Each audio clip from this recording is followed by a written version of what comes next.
오늘 우리에게 주시는 하나님의 말씀은 에베소서 2장 19절부터 22절까지 말씀입니다. 함께 한 목소리로 읽겠습니다. 그러므로 이제부터 너희는 외인도 아니요 나그네도 아니요 오직 성도들과 동일한 시민이요 하나님의 권속이라. 너희는 사람들과 선자들을 터 위에 세우심을 입은 자라. 그리스도 예수께서 친히 모퉁이 뿔이 되셨느니라. 그의 안에서 건물마다 서로 연결하여 주 안에서 성전이 되어가고 너희도 성령 안에서 하나님이 거하실 처소가 되기 위하여 그리스도 예수 안에서 함께 지어져 가느니라. 아멘. 함께 읽은 말씀 가지고 교회로 함께 지어져가는 우리, 교회로 함께 지어져가는 우리라는 제목으로 주일 말씀 함께 나누도록 하겠습니다. 제가 이 설교를 준비하면서 제 기억을 떠올려 보니까요, 저는 어렸을 때부터 교회를 다녔습니다. 모태 신앙은 아니었고요, 아마 유치원 때부터인 걸로 기억을 합니다. 유치원 때부터 기억을 하는 게 왜 그러느냐, 제 어린 시절이 찍혀 있는 사진의 앨범을 보면 유치원 때 시절인 것 같아요. 그때 아마 겨울이니까 성극 같은 걸 하고 있었던 모습들도 보여고, 그리고 유치원 때부터인 것 같고, 그때부터 소위 이제 신앙생활이란 걸 하였었죠. 그러다 보니 제가 어렸을 때 당시에 명절을 맞이하면 친척 댁에 가는데요. 그때 명절이니까 이제 제사를 다 함께 드리게 됩니다. 그러면 제 기억에 굉장히, 그때는 그 큰 안방에 앞에 제사상을 쭉 차려놓고 남자들만 다 들어가잖아요. 여자는 안 들어오지 않습니까? 그래서 남자들이 다 들어갑니다. 그러니까 저와 형은 가장 막내니까 가장 뒷줄에 서요. 사촌들 중에서 가장 뒷줄에 서죠. 뒷줄에 서서 다 같이 절을 하는데 저와 형은 멀뚱멀뚱 서 있습니다. 네. 그때가 아마 초등학생 때나 그랬던 것 같아요. 그러면 이제 어른들이 그렇게 얘기를 해요. 또는 뭐라 하냐, 그래 너희는 교회 다니니까 라고 이해를 해주시고 그렇게 생각을 하셨던 거죠. 그래 너네 교회 다니니까 뭐하지 않잖아, 뭐하잖아 라는 생각들을 가지고 있었던 거죠. 생각해보면 청소년 시기에도 제가 교회에 다니는 것을 주위의 친구들은 알고 있었습니다. 그래서 저를 보면 이런 말들을 했었어요. 너는 교회 다녀서 그런지 좀 착한 것 같아 라는 말들을 저 착했습니다. 네. 지금도 그렇게 보이지? 네, 그렇죠. 그리고 청소년 시기를 지나서 대학교를 다닐 때나 특히 직장 생활할 때에도 종종 술자리들에 참석하게 되잖아요. 무슨 개강 파티다, 회식이다 라고 하면 참석할 때가 있는데, 그때 제가 교회 다닌다는 것을 알고 있는 사람들이 있으니까 그래 교회 다니면 술은 안 하겠네 라고 하면서 저에게 권하지 않는 분도 있고, 물론 또 권하는 분도 계시긴 합니다만 그런 말씀들을 하시는 거예요. 뭐냐, 교회를 다니는 사람들에 대한 소위 스테레오타입이라고 하는 고정관념, 선입견 등이 있는데, 교회를 다니니까 뭐뭐 하겠네, 교회를 다니니까 뭐는 안 하겠네, 또 교회 다니는 사람들은 이렇더라 저렇더라고 하는 인식들을 저도 가지고 있고요, 여러분도 가지고 있고요, 우리 주위의 사람들이 다 가지고 있습니다. 또 교회를 다니다 보니까 누가 교회를 다닌대라고 하면 알지 못할 이 친밀감과 호감이 생겨져요. 그래서 저한테도 몇몇 분들이 어느 연예인의 아빠가 목사님이래 라고 하세요. 그러면 아빠가 목사님이지 그 친구가 목사님은 아니잖아요. 당연히 그 사람이 신앙이 좋으니까, 또는 어느 경연 프로그램에 누가 나왔는데 기독교인이래, 이런 알지 못한 호감들이 있는 거죠. 그래서 저 사람은 착할 거야, 선할 거야, 바를 거야, 이런 그런 걸 다 가지고 있죠.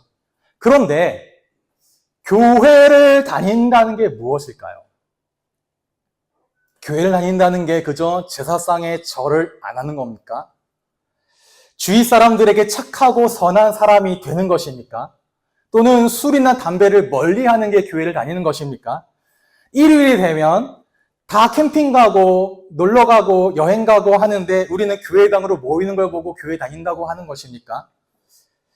여기에 대해 이런 질문들에 대해서 답을 하려면 먼저 교회가 어떤 곳인지를 알아야 되겠죠.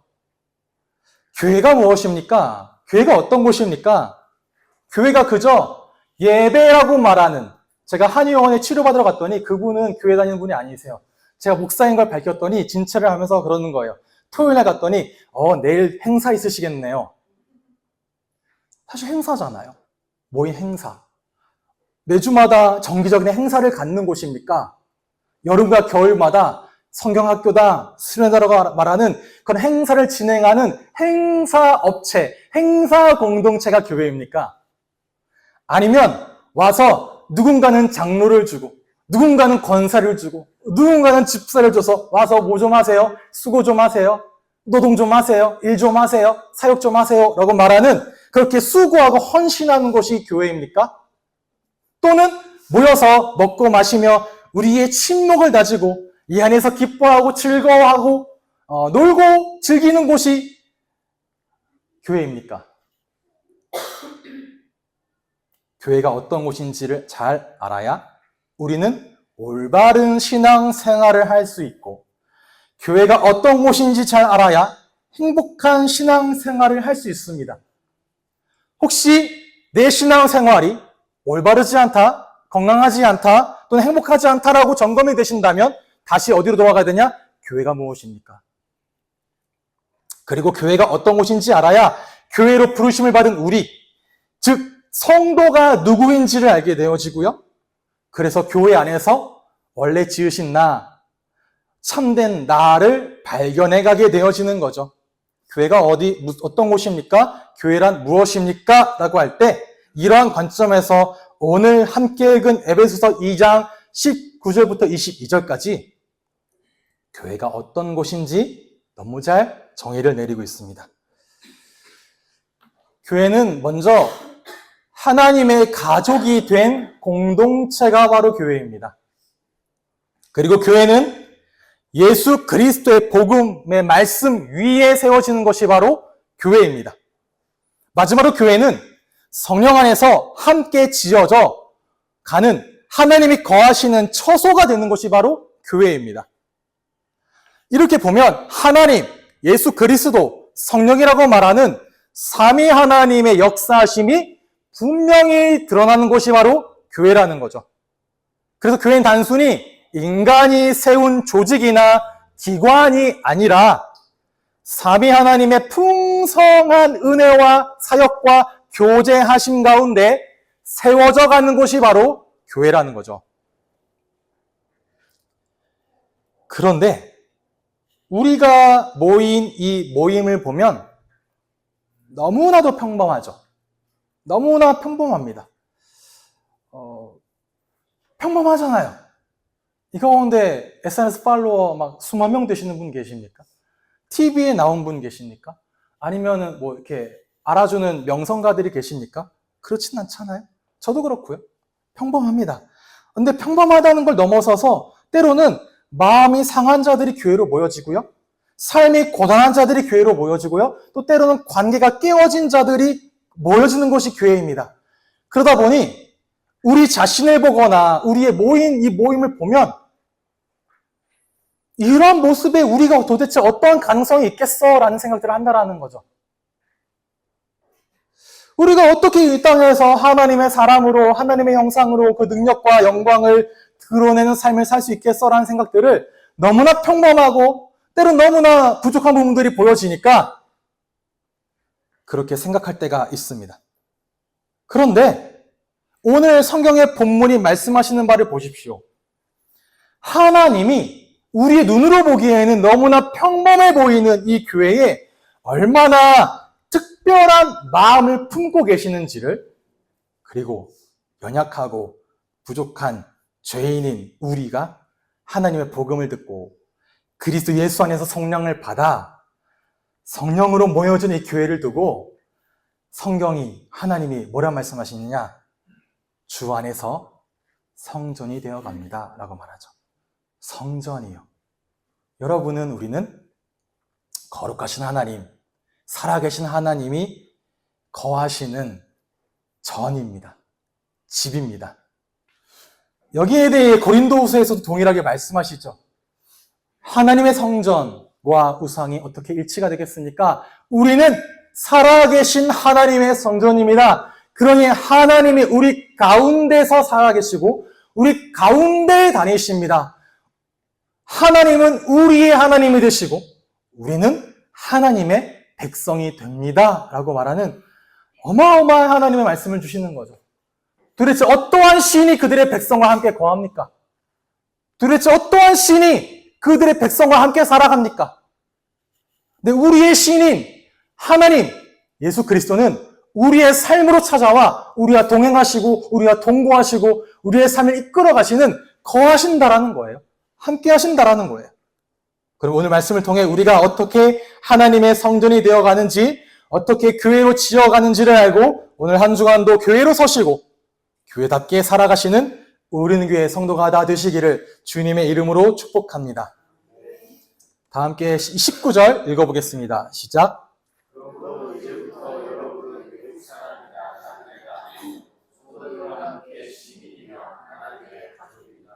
아멘. 먼저 오늘의 이 본문은 우리의 소속이 바뀌어졌습니다. 변화됐습니다를 선포하죠. 전에 우리는 외인, 외국 사람 또는 나그네라고 말합니다.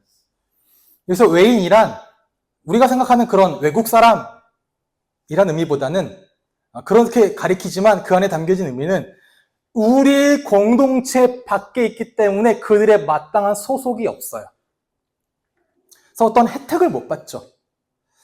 나그네란 거주하는 거주민이 아니라 잠깐 들린 임시적으로 거주하는 손님과 같기 때문에 그 공동체 안에 정당한 권리가 없습니다. 우리나라 따지면 투표권도 없고 피선거권도 없는 그런 거라 말하죠. 권리가 없습니다.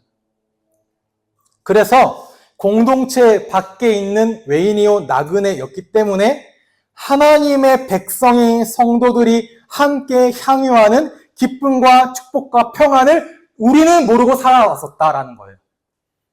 전에는 여러분은 외국 사람이나 나그네였어요. 그러나 이제부터 뭐가 되었습니까? 하나님 나라의 시민이자 하나님의 가족이 되었습니다라는 거예요. 시민이란 말은 소속된 곳이 생겼다는 거예요. 이제 우리가 소속된 곳이 생겼습니다. 내 나라가 생겼습니다. 그래서 그 나라 안에서 동일한 권리를 그들과 함께 가지게 되었습니다라는 거죠. 그런데 그냥 시민이라 말하는 공적인 관계, 나라와 시민이라 말하는 책임과 의무를 주어주는 그런 관계만이 아니라 거기서 한 발짝 더 나아가죠. 우리는 하나님 나라의 시민이고 하나님 나라의 백성이지만 또한 하나님의 권속 곧 하나님의 가족입니다. 여러분은 하나님의 가족이에요. 이 말은 하나님이 여러분과 관계를 맺고 교제하실 때 단순히 공적인 관계, 공적인 건 뭐예요? 내가 주는 게 있으면 내가 받는 게 있습니다. 내가 받는 게 있으면 내가 주는 게 있어야 돼요. 그냥 일과 시간에만 만나는 그런 관계인 거죠. 그런 공적인 관계를 넘어서서 우리와 나와 사적인 친밀한 교제를 나누시고 그 안에서 하나님께 소속됐다라는 깊은 소속감과 안정감을 느끼게 하신다라는 거죠. 그게 교회입니다. 교회는 하나님의 가족이 모이는 공동체예요. 예수 그리스도의 피로 우리가 하나님의 자녀가 되었고 하나님 한 분을 다 함께 아버지라고 부르는 자녀들로 모여졌습니다. 가정이죠. 세상적으로 보면 사회적인 신분이 다를 수 있어요. 위치도 다를 수 있습니다. 직업도 다르고 경험도 다르고 나이도 달라요. 다양한 사람들이 모이지만 우리는 그 모든 걸 뛰어넘어 함께 살아가는 가족으로 묶여지는 거죠. 그래서 교회의 중요한 것이 무엇이냐? 교회는 관계적입니다. 교회는 조직적이지 않아요. 교회는 행사적이지도 않습니다. 교회는 관계가 가장 중요합니다. 그 관계가 무엇이냐? 가장 먼저는 하나님과의 관계예요. 하나님 아버지와의 관계가 주어지는 곳이 바로 교회이고 그 안에서 성도 서로 간의 관계가 바로 교회라는 거죠. 뭐 이전에, 어떠한 제도 이전에, 어떠한 시스템 이전에, 어떠한 봉사를 말하기 이전에, 어떠한 행사를 치르기 전에 먼저 하나님과의 관계, 성도 간의 관계가 가장 중요한 것이 바로 교회라는 거죠. 그래서 여러분은 이제 더 이상 이방인이 아닙니다. 나그네가 아니에요. 그러니 하나님에 대하여 이방인이 아닙니다. 하나님의 긍휼과 하나님의 사랑과 하나님의 은혜에 대해서 여러분 이방인, 외인, 나그네가 아니에요. 그리스도 예수의 사역 앞에서도, 그리스도 예수의 인품 앞에서도 여러분 이방인이 아닙니다. 날마다 우리를 위로하시고 우리를 인도하시고 우리에게 능력과 지혜를 아낌없이 공급하시는 성령에 대해서도 이방인과 나그네가 아닙니다. 그러니 그 삼위 하나님의 모든 것을 당당하게 구하시고 그 주어진 것을 당당하게 누리세요. 이방인이 아니라는 거예요. 그런데 우린 자꾸 뭐하냐? 자꾸 이방인이 되려고 해요. 교회 안에 왔는데, 교회 공동체 안에 왔는데 자꾸 나를 이방인 나그네로 만들려고 합니다. 뭐예요? 내가 이래도 되나? 내가 여기에 소속돼도 되나? 내가 이렇게 나서도 되나? 내가 이렇게 기뻐해도 되나? 내가 이렇게 교제해도 되나? 내가 이만큼 나를 열어도 되나? 라는 마음에 특히 누구 앞에서? 하나님 앞에서 자꾸 눈치 봅니다. 객은 눈치 보잖아요. 식객은 눈치를 봅니다. 내가 하나님 앞에서 기뻐해도 되나 하면서 자꾸 뭘 따져요? 나의 조건, 나의 상처, 나의 자격, 나의 상태를 따집니다. 난 자격이 안 돼요, 하나님. 난 하나님 앞에 나아갈 수 없어요. 제가 지난주 청년들과 한 클립을 봤는데 베드로를 부르시는 장면이에요. 베드로가 예수님이 어마어마한 기적으로 물고기가 가득 차 있는 그물을 건지게 하시니까 단번에 아는 거죠. 저 사람이 그 사람이구나. 그가 누구예요? 우리가 그토록 기다리던 메시아. 그러니 배에서 바로 내려 무릎을 꿇고 말합니다. 선생님이요, 나는 죄인이니 나를 떠나세요. 멀리 떠나세요. 예수님이 괜찮아. 시몬아, 나를 봐라. 말씀하시죠. 도대체 나에게 뭘 원하십니까? 내가 죄가 많은 것도 아시잖아요. 내가 어떻게 살았는지도 아시잖아요. 내가 어떠한 사람인지도 아시잖아요. 그 전까지 믿음을 부정하고 하나님을 이렇게 욕하고 그랬던 어젯밤까지만 하더라도 왜 물고기가 안 잡히니까 하나님 살아계신다면서 근데 왜 하나님의 백성을 입히지 않습니까? 라고 막 자기가 그랬거든요. 그 아내가 그래요. 너 예전에 믿음을 잃어버렸어. 알아요, 자기도. 그러니 무릎 꿇고 말해요. 나를 떠나세요. 네, 예수님이 괜찮아, 와라. 나를 따라오너라. 울면서 기쁨으로 따라갑니다. 그러니까 우리는 자꾸 내 조건, 내 자격을 따져요. 여러분, 교회까지 왔을 땐 또는 하나님 앞에 서게 될 때에 자꾸 구경꾼이 되지 마세요.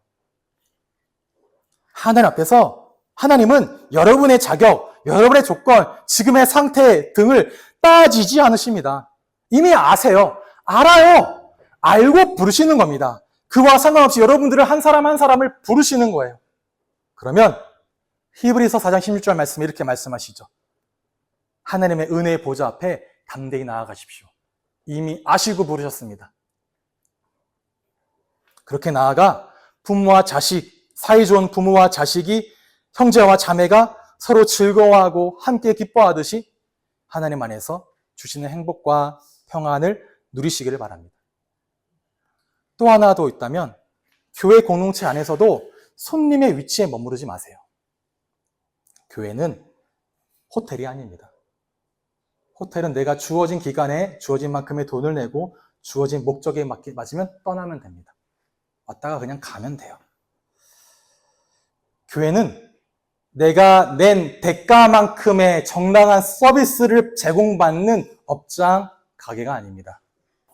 그러니 서로 적당히 주고 적당히 받는 비즈니스 관계가 아니에요.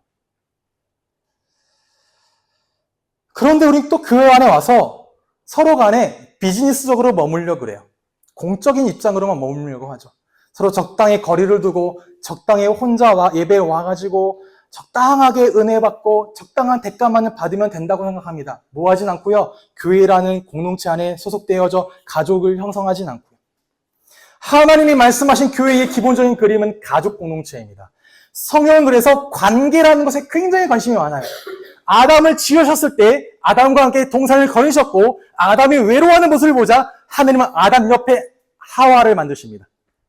이스라엘 백성을 건지신 다음에 말씀하시죠. 내가 너희 가운데 거하겠다고요. 장막을 치고 내가 너희와 함께 살겠다고요. 예수님도 동일하게 말씀하십니다. 내가 너희와 함께 먹고 마시고 동거하고 슬퍼하고 기뻐하고. 길어지는데요. 참. 여러분, 예수님이란 모습을 볼 때요, 그냥 말씀하시는 예수님의 모습도 있지만요, 그분이 얼마나 인간적으로 매력이 있는, 매력이 넘치는 너무 좋은 분이란 사실들을 알면, 와, 저 요새 그게 전 너무 와닿더라고요. 너무 좋은 분, 너무 즐거워하고 너무 기뻐하고 쾌활하고 사람이 너무 좋고, 그 관계요. 교회는 그냥 와서 예배만 보고 끝나는 것이 아니라요, 서로의 삶을 나누고 함께하는 관계가 되는 곳입니다. 그래서 이 방향을 가지고 우리는 계속 나아갈 거예요. 이러한 나눔과 이런 교제가 되어지도록, 그런 공동체가 되도록, 성경을 통해 얻은 바를 함께 나누고, 받은 말씀을 또 함께 나누고, 한 주간 삶을 또 함께 나누고, 내 마음에 있는 이 기도의 제목들, 아픔과 위로받을 것들을 함께 나누는 그런 공동체가 되기를 원합니다. 물론 오늘날을 살아가면서 서로에게 관심을 갖는다는 게 쉽지 않아요.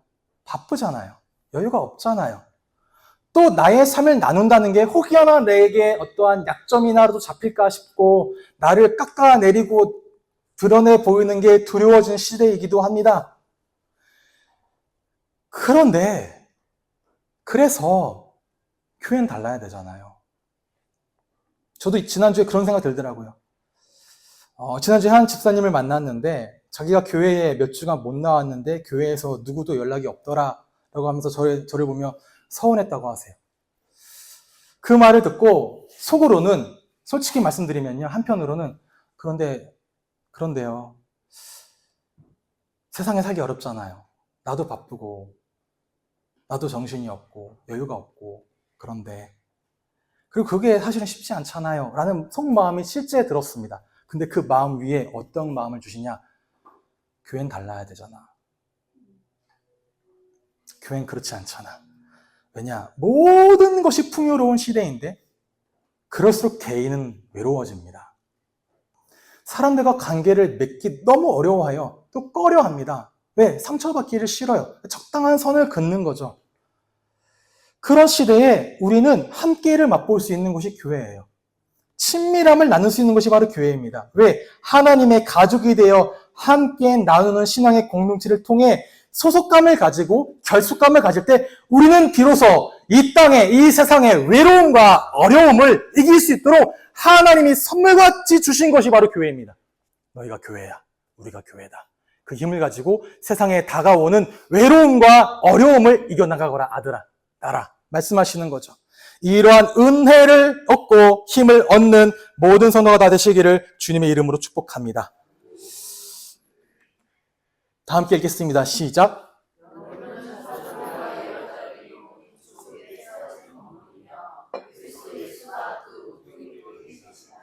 아멘. 이러한 가족이 되기 위해서 교회가 놓아야 되는 기초가 있습니다. 그것이 바로 복음의 말씀, 사도들과 예언자들이 놓은 기초, 복음의 말씀 위에 세워진다는 것이고, 그 교회의 모든 중심은 예수 그리스도가 되신다는 것입니다. 교회의 기초는 말씀이에요. 교회의 기준은 그리스도입니다. 다른 기초와 다른 기준이 없습니다. 교회의 기초가 말씀이라는 건 성경이 말하는 하나님의 진리와 하나님의 뜻만이 교회를 세우고 우리를 지탱하는 정체성의 기초가 된다는 거예요. 반대로 우리가 성경의 말씀을 바르게 알지 못하고 그 말씀하는 바를 우리의 삶과 우리의 인격으로 존중하여 따라가지 않으면 여러분의 정체성은 흔들린다는 겁니다. 그래서 교회는 중요한 것이 말씀을 가르치는 사역이에요. 목사의 중요한 책무 중에 하나가 뭐냐? 말씀을 가르치는 교사가 목사입니다. 목사는 군림하는 지도자가 아니에요. 가르치는 교사죠. 그래서 성도된 여러분들은 가르치는 교사된 저에게 말씀을 가르치는 일에 충성될 것을 뭐하냐? 요구하시는 겁니다. 그게 바로 이 본문이에요. 사람이 마땅히 누구를요? 우리요. 우리가 누군데요? 바울과 너 디모데, 우리 목회자, 교사, 우리를 그리스도의 일꾼이자 하나님의 비밀을 맡은 자로 여기게 해라. 그리고 그렇게 맡은 자들에게 구할 게 뭐라고요? 충성되라고요. 뭐에 충성될까요? 말씀을 가르치는 일에 충성되라는 겁니다. 너의 직무에 충성되십시오. 그래서 저에게 여러분은 목사님, 말씀대로 사는 게 무엇입니까? 가르쳐 주세요. 목사님, 이 부분은 말씀으로 어떻게 해결하고 해석하고 바라봐야 됩니까? 가르쳐 주세요. 목사님, 말씀을 읽는 가운데 이게 궁금합니다. 가르쳐 주세요. 라고 요구해야 된다라는 거죠. 요새 시대가 AI가 너무 잘 되다 보니까요.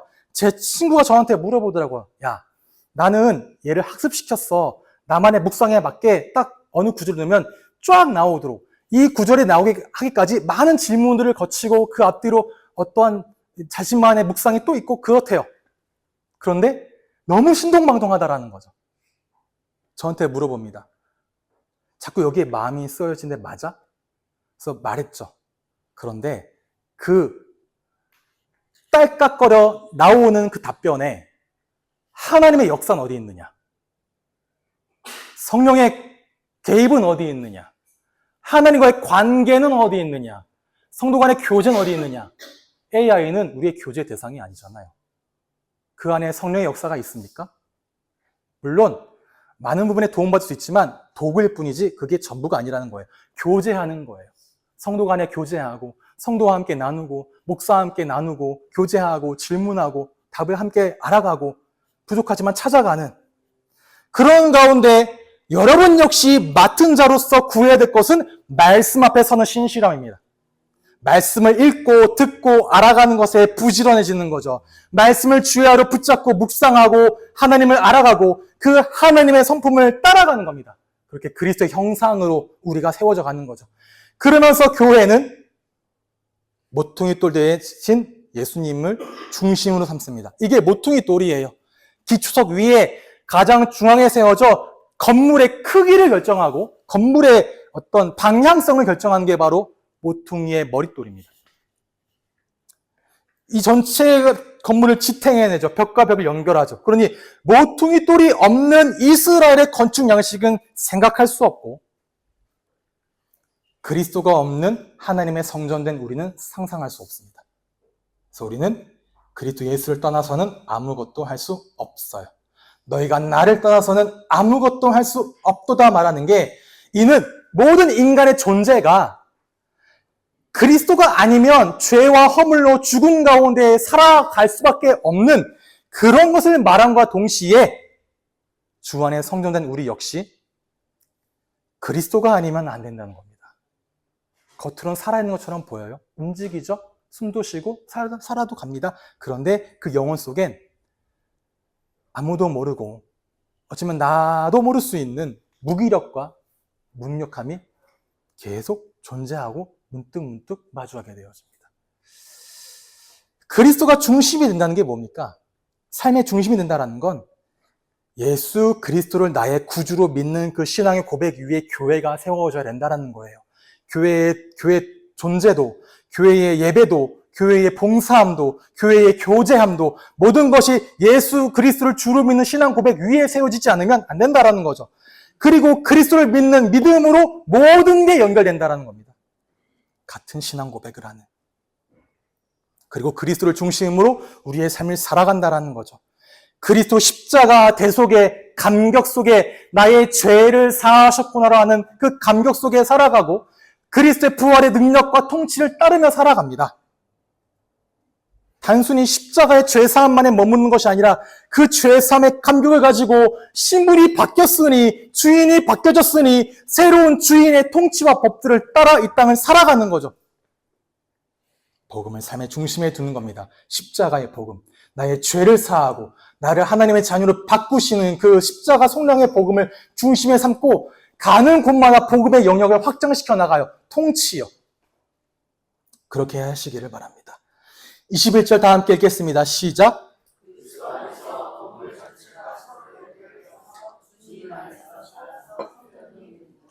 아멘. 여기서 중요한 건 서로 연결되어지고 함께 자라간다라는 거예요. 그 다음 절인 22절에서도 함께 지어져 간다라고 말씀을 하시죠. 교회는 그래서 관계를 중요하다고 말하는 겁니다. 서로 함께 하는 공동체죠. 절대로 홀로 세워져서는 성숙할 수가 없고요. 홀로 서서는 완성될 수가 없습니다. 하나님은 여러분을 함께 하도록 부르셨습니다. 그래서 교회는 함께 있어야만 살아요. 함께 있을 때 완성되어집니다. 전에도 아까도 말씀드렸지만 교회는 다양한 사람들이 모여지죠. 성격도 달라요. 배경도 달라요. 경험한 바도 달라요. 기질도 달라요. 이해하는 바도 달라요. 반응하는 것도 다릅니다. 정치적인 지형도 달라요. 다 다릅니다. 그래서 어떻게 보면 사실 함께 한다는 것이 제일 어려운 데가 교회예요. 다른 데는 내가 맞는 데를 가면 되거든요. 정치적인 지향이 맞는 곳을 가서 사귀면 되고 안 맞으면 다시는 안 보면 됩니다. 나랑 기질이 맞는 친구들과 어울리고 나랑 기질이 안 맞는 친구는 안 어울리면 돼요. 경험이 맞고 수준이 맞는 사람과 놀면 되고 그렇지 않은 사람은 안 봐도 상관없잖아요. 세상은 안 만나고 안 보면 그만인데 교회는 그렇지 않다라는 거죠. 그래서 서로 안 맞는 사람이 모입니다. 그러니 끊임없이 뭐하냐? 쟤는 저거 좀 바뀌어야 되는데 저 사람 저거 좀 고쳐야 되는데 쟤 진짜 나랑 계속 부딪혀. 그러니까 뭐예요? 깨어지죠. 아프죠. 그러니 압니다. 아플 걸 알아요. 깨어질 걸 알아요. 그러니 미리 마음에 굳은 다짐을 합니다. 나는 교회 안에서 불편하지 않을 거야. 모든 불편함은 다 회피하겠어. 나를 불편하게 만들지 말라고. 그러니까 지난주 말씀처럼 거리를 두고서요. 신앙은 오직 나 혼자 감당하려고 해요. 은혜는 나 혼자 받고 나 혼자 삭히면 되지. 나 홀로 신앙이잖아. 하나님과 나 사이에. 라고. 근데 여러분, 교회 공동체는 나를 깎아내는 곳이 아닙니다. 마치 겨울철이 되면 구청에 나와서 보도보를 깔을 때 안 맞으면 깎아내잖아요. 그럼 소리도 심하게 나고 굉장히 시끄럽고 아픕니다. 그런데 성전은 깎아내지 않아요. 하나님의 성전을 지을 때 정소리가 들리지 않았답니다. 깎아내는 소리가 들리지 않았대요. 그 돌 모습 그대로. 하나님은 여러분의 모습 그대로 부르시고 그대로 사용하십니다. 그런데 사용하실 때 어떻게 하냐? 자라가게 하세요. 모났습니까? 모난 부분들을 자라나게 하십니다. 그래서 다듬어 가신다는 거예요. 전 처음에 묵상할 때 다듬는 게 그것도 깎는 거잖아 라고 생각했어요. 네, 아니요. 깎는 게 아니라 자라가게 하세요. 아름다운 공동체의 모습으로. 그래서 교회는 깎아내는 곳이 아니라 다듬어져 갑니다. 자라가요. 그렇게 함께 하면서 나를 자라가게 하십니다. 내 마음의 폭을 자라가게 하시고 내 생각의 폭을 자라가게 하시고 함께 성숙해지는 거죠. 그러니 교회 안에 부딪힘을 불편해하지 마세요. 이렇게 변화되어져 갑니다. 다른 사람의 실수를 보고 나는 그러지 말아야지 배우고 기도하게 됩니다. 그런데 나도 그와 다를 바 없음을 내가 더 알아요. 그러니 나를 세워가시고 나를 변화시키시기를 구하게 되어지죠. 함께 지어져 가는 겁니다. 이렇게. 많이 얘기하잖아요. 그 본문을 가지고 22절의 본문을 가지고 우리는 모두가 다 지어져 가는 공사 중인 성전이라고요. 함께 자라가고 함께 맞춰져 가고 함께 세워져 가는 거죠. 지금은 부족해요. 미약해요. 이 공동체란 모임이. 부족한 게 한두 가지가 아니잖아요, 우리가요. 그런데 우린 믿습니다. 하나님은 완성시켜 가십니다. 나는 부족하지만 하나님은 능력의 하나님이시니 이 교회 공동체를 온전하게 세워 가실 것입니다. 그렇게 해서 어떻게 되느냐? 함께 읽어봅시다. 시작. 그리스도 안에서 여러분도 함께 세워져서 하나님이 성령으로 거하실 처소가 됩니다. 아멘. 함께 교회로 성전으로 세워져 가신다는 거죠. 여기서 가장 중요한 전제는 뭐냐? 누가 세우십니까? 하나님이에요. 우리가 교회의 됨을 묵상하고 교회로서의 몸과 정치성을 생각할 때 절대 빼놓지 말아야 되는 건 누가 세우시느냐예요. 누구에게 주도권이 있느냐예요. 하나님 우리 그렇게 만들어 가신다는 거죠. 오늘 본문의 모든 곳에서 삼위 하나님의 은혜와 삼위 하나님의 주도하심이 드러나지 않은 부분은 하나도 없습니다. 이걸 기본으로 하고요. 제가 여러분들에게 말씀드리고 싶은 건 그래서 더 나아가 뭐냐? 누구도 여러분도예요. 너희도요. 너희도 여러분도라는 거죠. 즉 너희라는 공동체가 하나님의 성전이 되어져야 되고 너희라는 공동체가 하나님이 거하실 처소가 되어져야 한다는 겁니다. 그러니 뭐냐? 우리 모두가 함께 하나님의 성전으로 지어가는 가운데 각자가 성전 안에서 하나의 부분으로 참여해야 된다는 거예요. 여기에 예외가 없습니다. 말씀드렸던 이방인이 없어요. 손님이 없습니다. 우리들 중 누구라도 성전 안에 필요가 없고 그 역할과 쓰임이 해당되지 않는 존재가 없다라는 거죠. 그리스도 예수 안에 서로 연결되어 각자 고유한 역할을 수행하고요. 각자의 존재감을 가지고 서로를 위로하고 서로를 세우는 곳이 바로 교회입니다. 그럼 오늘 이 말씀을 공동체 안에 먼저 적용해 보세요. 나는 공동체를 세우기 위해 무엇을 할 수 있을까요? 성령이 내게 주신 은혜와 달란트 안에서 나는 어떤 역할을 감당할 수 있을까요? 여러 가지가 있겠죠. 누군가는 일찍 와서 자리를 정돈할 수 있을 겁니다. 누군가는 오는 성도님들을 기쁨과 이 밝음으로 어서 오세요 라고 맞이할 수 있을 겁니다. 제가 다른 교회 갔더니 목사님이 월요일이었는데 그날에 어느 성도님이 교회에 오신 거예요. 그때 이제 목사님들 모임을 하고 있는 사모님이 자리에 계셨어요. 그 사모님 목소리가 그분 성격이 딱 성도가 오시니까 예를 들어 그 이름을 부르더라고요. 이성민 권사님 오셨습니까? 어머 이성민 권사님 오셨어요. 그 사모님이. 그러니까 이제 목사님 얘기하세요. 저건 우리 아내 역할이에요. 그러니까 모든 성도들을 다 기쁨으로 밝음으로 맞아주니까 나를 정말 환대해 주는구나를 안다는 거죠. 그런 역할을 할 수 있겠죠. 누군가는 오는 성도님들을 어서 와요 언니, 권사님, 집사님 누구야 환대하는. 또 누군가는 그 아픔을 공감하고 위로하며 기도해 줄 수 있는 분도 있겠죠. 또 누군가는 이제 직분을 감당하며 교회 안에 중요한 봉사자로 사역자로 헌신자로 설 수 있겠죠.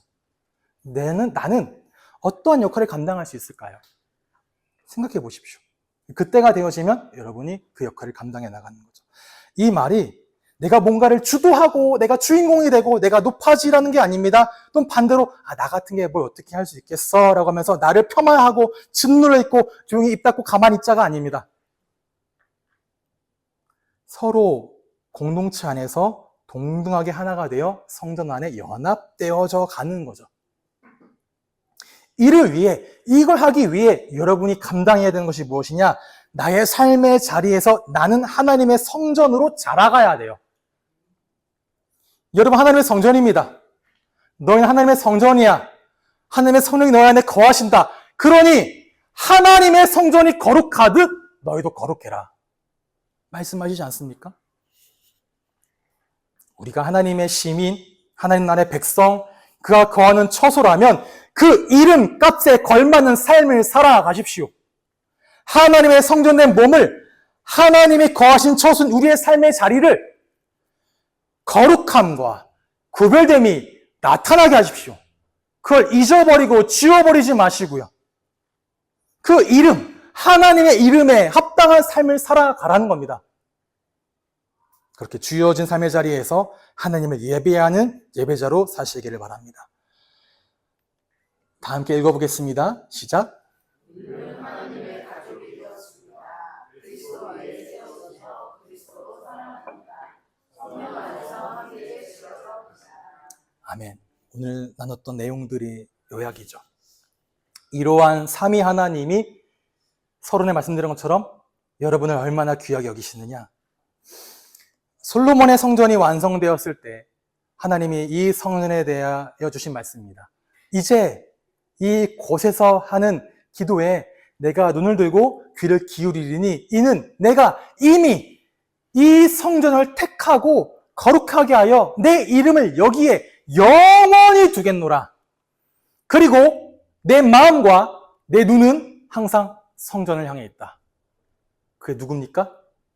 그리스도 예수로 인하여 우리가 그 성전의 일부가 되어진 겁니다.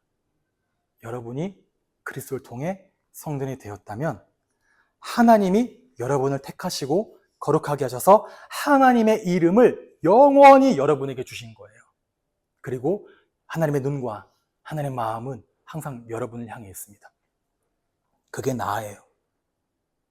그래서 교회는 건물이 아니라 하나님의 가족이고 그 교회의 기초는 그리스도이고 그 교회에 하나님의 이름과 눈과 마음이 함께합니다.